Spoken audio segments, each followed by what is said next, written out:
একদিন দুদিন নয়, 555 দিন হার্ট ছাড়া একটা যুবক বেঁচে ছিলেন। হার্টটা ছিল তার ব্যাকপ্যাকে। শুনে বিশ্বাস হচ্ছে না? চলুন শুনে নিই গল্পটি। এটা কোনো সিনেমার গল্প নয়, এটা স্ট্যান লারকিন নামের একজন যুবকের বাস্তব জীবন। আমেরিকার এই ছেলেটির হার্ট একদিন আচমকা কাজ করা বন্ধ করে দেয়। চিকিৎসকরা জানান তাড়াতাড়ি হার্ট ট্রান্সপ্লান্ট না করলে বাঁচানো যাবে না।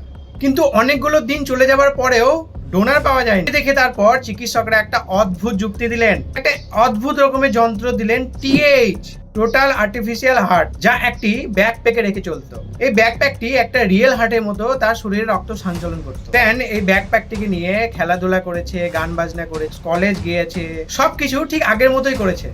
555 দিন পর অবশেষে তার হার্ট ট্রান্সপ্ল্যান্ট হয়। চিকিৎসা বিজ্ঞানে এ এক ঐতিহাসিক মুহূর্ত। তাকে নাম দেওয়া হয় the man without a heart. কিন্তু তার ইচ্ছা শক্তি ছিল পৃথিবীর সবচেয়ে বেশি শক্তিশালী। স্ট্যান প্রমাণ করে দিয়েছিলেন যে ইচ্ছা থাকলে যন্ত্র দিয়েও জীবন চালানো যেতে পারে। এইরকম কিছু অজানা তথ্য, অজানা গল্প জানতে চাইলে তাড়াতাড়ি সাবস্ক্রাইব করুন।